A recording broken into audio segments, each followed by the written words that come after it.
அதையெல்லாம் நாங்கள் வாங்கி அதில் உள்ள கருத்துக்களை நாங்கள் கேட்டு இங்கே இருக்கின்ற இங்கே உங்கள் ஆட்சிக்கு முட்டு கொடுக்கின்ற தலைவர்கள்லாம் இப்போ இங்கே உங்களை பற்றி பேசுகின்றார்கள். அப்பா எங்களெல்லாம் பேச தூக்கி ராஜேஷ் அவர் கருத்துக்கு பாராட்டுவார். ராஜேஷ் எங்களை பாராட்டுவார். வேளாண் பட்ஜெட்டில் அதே சிவகுமாரை பாராட்டுவார். ராமச்சந்திரன் பாராட்டுவார். இங்கே கம்யூனிஸ்ட் மாரிமுத்து அதே போல் நாகை கேவல மாலிக்கு பேசுவார், பாராட்டு பேசுவார்கள். அண்ணன் செங்கோட்டை தான் பேசல. உறுப்பினர் இந்த முட்டு கொடுத்த வார்த்தையை மட்டும் நான் அவைக்குள் நினைக்கிறேன். ஏன்னா வாழைக்கு நாங்கள் ஒரு திட்டம் சேர்த்துருக்கீங்க. வாழைக்கு முட்டு கொடுக்க திட்டம் நாங்கள் கொடுத்தோம். அதுக்கு வாழைக்கு முட்டு கொடுக்க திட்டம் எங்களுக்கு நாங்கள் போடல. அது அந்த இப்போ அந்த திட்டத்தை அறிவிச்சிருக்கீங்க. ஹார்டிகல்ச்சர் டிபார்ட்மெண்ட்டில் கொடுக்குற திட்டம். அதுபோல் இந்த ஆட்சிக்கு முட்டு கொடுத்துக்கிறார்கள். சொல்லக்கூடாது. திரும்பி அந்த வார்த்தை வேணாம். வேறு வார்த்தை உங்களுக்கு தெரிந்தால் வேறு வார்த்தை தெரிந்தால் வேறு வார்த்தை சொல்லுங்க. நீங்க அறநிலைத்துறை அமைச்சர் மாண்புமிகு பேரவைத் தலைவர் அவர்களே, மாண்புமிகு உறுப்பினர் அவர்கள் எவ்வளவு அழகாக ஒரு திரைக்கதையை தயார் பண்ணுவாருன்னு நான் இன்னைக்கு தான் தெரிஞ்சுக்கிட்டேன். அழகான திரைக்கதையெல்லாம் பேசிக்கிட்டு இருந்தார். அதுவும் விவசாயிகள் மகிழ்ச்சியாக வாழ்ந்தார்கள் 5 ஆண்டுகளில் போற போக்கில் ஒரு திரைக்கதை வசனம் ஒன்று சொன்னார். போன ஆட்சியிலாம் நீங்க பார்த்தீங்கன்னா பல இடங்களில் விவசாயிகள் 309 கோடிக்கு நீங்க நெல் சேமிப்பு கிடங்குகள் அமைப்பீங்கன்னு சொன்னீங்களே, என்ன ஆச்சுன்னு பல இடங்களில் கேட்டுக்கிட்டு இருந்தாங்க. தஞ்சாவூர்லேயே அண்ணங்கிட்டலாம் கேட்டிருப்பாங்கன்னு நினைக்கிறேன். அப்போ அதெல்லாம் என்ன ஆச்சுன்றதை பற்றி சொல்லல. வாகன போக்குவரத்து இருக்கு பார்த்தீங்களா, அந்த கொள்முதல் செய்துவிட்டு வாகன போக்குவரத்து செய்யக்கூடிய பல்வேறு முறைகேடுகள் நடந்ததாக விவசாயிகள்லாம் போராட்டம் பண்ணாங்க. அதெல்லாம் அண்ணன் கண்ணுக்கு வரவே இல்லையா என்னன்னு தெரியல. கரும்புக்கு ஒரு விலை நிர்ணயம் செய்துவிட்டு கரும்புக்கு ஒரு விலை நிர்ணயம் அரசாங்கம் செஞ்சா அந்த விலைக்கு கீழே இன்னொரு விலையை அதிகாரிகள் நிர்ணயம் செய்து கருது கொள்முதல் செய்ததாகலாம் அன்னைக்கு விவசாயிகள் போராடினாங்க, பிரச்சனை பண்ணாங்க. அதையும் அண்ணன் மறந்துட்டாரு போல. இப்படி ஐயா விவசாயிகள் சொன்னதான் சொல்றேன், இப்படி எல்லாம் நடந்துகிட்டு இருந்துச்சு. இதுல அண்ணா அழகா சொன்னார் யார் யாரெல்லாம் விவசாயிகள்னு சொன்னாரு. அதுல ஒரு முக்கியமான விவசாயி அண்ணன் மறந்துட்டாரு. எல்லாரும் விவசாயிகள் அண்ணன் ஒவ்வொருத்தரை பத்தியும் சொல்லும் போது ஒரு முக்கியமான விவசாயியை மறந்துட்டாரு. கரும்பு தோட்டத்துக்குள்ள கான்கிரீட் போட்டு நடந்த விவசாயியை பத்தி அண்ணன் சொல்ல மறந்துட்டாரு. அப்ப இவங்க சொல்ற கதையெல்லாம் எப்படி இருக்குதுன்னா, சர்க்கரையை எறும்பு தின்னுருச்சு, சாக்க கரையான் தின்றுச்சுன்னு சொல்ற மாதிரி இருக்குது ஒரு கதையெல்லாம். உறுப்பினர் நேற்று நடந்த ஒரு முக்கிய விவாதத்தினுடைய குறிப்புகளெல்லாம் நான் ஆய்வு செய்தேன். அதில் நீக்கப்பட வேண்டிய பகுதிகள் நீங்கள் எது குறித்து நீக்கப்பட வேண்டும் என்று கோரினீர்களோ அதெல்லாம் நீக்கப்பட்டிருக்கிறது என்பதை நான் தெரிவித்துக் கொள்வேன். இன்றும் இப்போது மாண்புமிகு அமைச்சர் அறநிலையத்துறை அமைச்சர் பேசிய பேச்சுகளில் அவை குறிப்பிலிருந்து நீக்கப்பட வேண்டிய பகுதியில் இருந்தால் மட்டுமே அதை பார்த்து ஆய்வு செய்து நீக்குவேன்.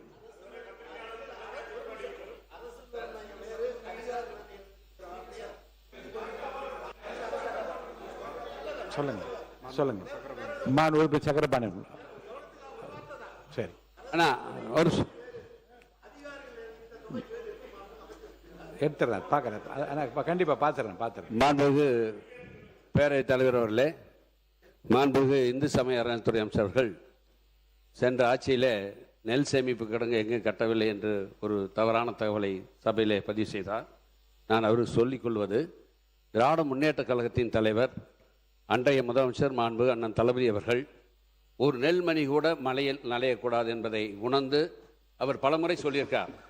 ஒரு முறை தொலைக்காட்சியிலே நெல்களெல்லாம் நலைவதை பார்த்துவிட்டு என்னையும் அன்றைக்கு வேளாண் உழவு நலத்துறை அமைச்சர் அவர்களையும் உடனே இல்லத்திற்கு வர சொல்லி, இனிமேல் தமிழ்நாட்டிலே எங்கேயும் நெல் நலையக்கூடாது, நாளைக்கே தலைமைச் செயலாளரை அழைத்து தமிழ்நாடு முழுவதும் இருக்கின்ற மாவட்ட ஆட்சித்தலைவரோடு ஆய்வுக் கூட்டத்தை நடத்துங்கள் என்று சொல்லி, அதன் அடிப்படையிலே திராவிட முன்னேற்ற கழக ஆட்சிக்கு வந்த பின்பு 18 மாவட்டங்களில் சுமார் 54 இடங்களில் 7.33 லட்சம் மெட்ரிக் டன், சுமார் 383 நவீன சேமிப்பு தளங்கள், சுமார் 825 கோடி 79 லட்சம் ரூபாயில அமைக்கப்பட்டு அதில் 331 கோடி அளவிலே 4.03 லட்சம் மெட்ரிக் டன் கொள்ளளவு கொண்ட 253 சேமிப்பு தளங்கள் அன்றைய முதலமைச்சர் அவர்களால் திறந்து பயன்பாட்டுக்கு கொண்டு வரப்பட்டது. அதோட மீதமுள்ள 3.3 லட்சம் 3.30 லட்சம் மெட்ரிக் டன் கொள்ளளவு கொண்ட 130 சேமிப்பு தளங்கள் சுமார் 494 கோடியே 71 லட்சம் ரூபாயிலே இப்பொழுது பணிகள் நடைபெற்று வருகிறது. அதை விரைவில் முதலமைச்சர் அவர்கள் திறந்து வைக்க இருக்கிறார்கள். எனவே திராவிட முன்னேற்ற கழக ஆட்சியிலே நெல் சேமிப்பு தளங்கள் நிறைய கட்டப்பட்டிருக்கிறது.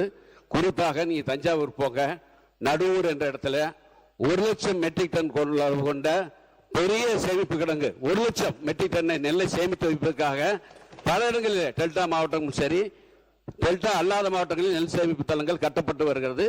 சென்ற வேளாண் உழவு நலத்துறை மானிய கோரிக்கையில நெல் எந்தெந்த இத்தனை கோடி ரூபாய் சுமார் 394 கோடி ரூபாய் நெல் சேமிப்பு தளங்கள் கட்டப்படும், அதுக்காக நிதி ஒதுக்கப்படும் என்று எந்தெந்த மாவட்டங்களில் எந்தெந்த இடங்களில் கட்டப்படும் என்று அறிவிக்கப்பட்டிருக்கிறது.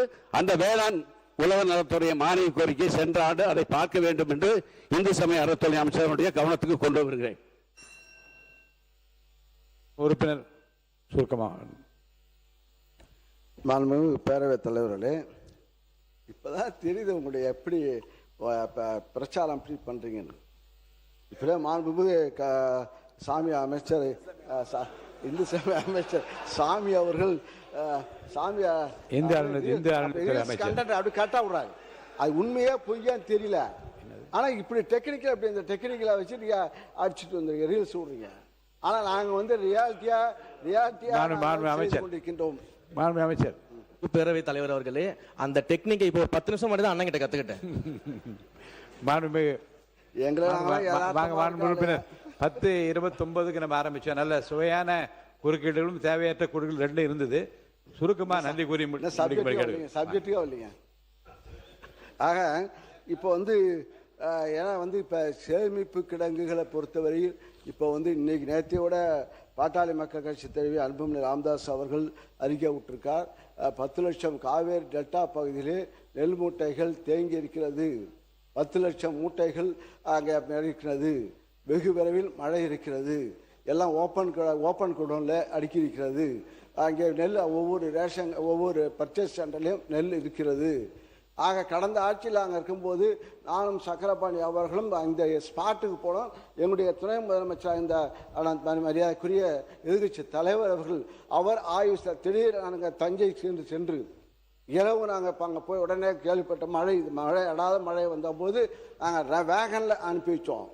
உடனே கூட 2 நேரம் மழை திடீரென்று மழை வந்த காரணத்தால் அப்பொழுது துணை முதலமைச்சர் அந்த மரியாதைக்குரிய எதிர்கட்சி தலைவர் அவர்கள் தஞ்சை சென்று அங்கே ஆய்வு செய்து உடனுக்குள்ள மாற்று ஏற்பாடு செய்து அந்த மூட்டைகளை உடனுக்குள்ள நாங்கள் மாற்றி அமைத்து வைத்தோம். அத்தகைய ஒரு ஆக்டிங் கிடையாது, ஆக்ஷனாக நாங்கள் செய்து கொண்டிருக்கின்றோம். ஆக அந்த அளவுக்கு உணர்வுபூர்வமாக நாங்கள் பணியாற்றி கொண்டிருக்கின்றோம். நாங்கள் இன்னும் சொல்ல போனால் உங்கள் பக்கம் இங்கே இருக்கிறதெல்லாம் படத்தை பார்த்து நீங்கள்லாம் வந்தவங்க.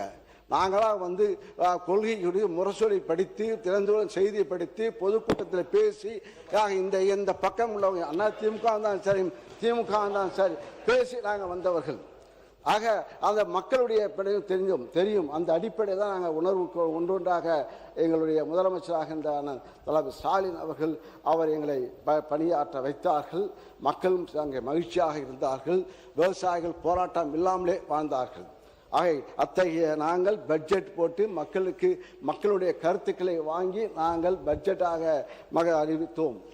ஆக மேலே இப்போ நீங்கள் அறிவித்த நிதி ஒதுக்கீடு பார்த்தா வேளாண் பட்ஜெட்டுக்கு கிட்டத்தட்ட வேளாண்மை துறைக்கு 15 எங்களுடைய ஆட்சியில் நிதி ஒதுக்கீடு செய்யப்பட்டது 15,230 கோடி. உங்களுடைய ஆட்சியில் உருவாக்கியது 14,955 கோடி. ஆக 275 கோடி இப்போது குறைவாக நிதி ஒதுக்கீடு செய்யப்பட்டிருக்கிறது இந்த துறைக்கு, வேளாண்மை துறைக்கு. விவசாயிகளுக்கு இலவச மின்சார மானியம் திமுக ஆட்சி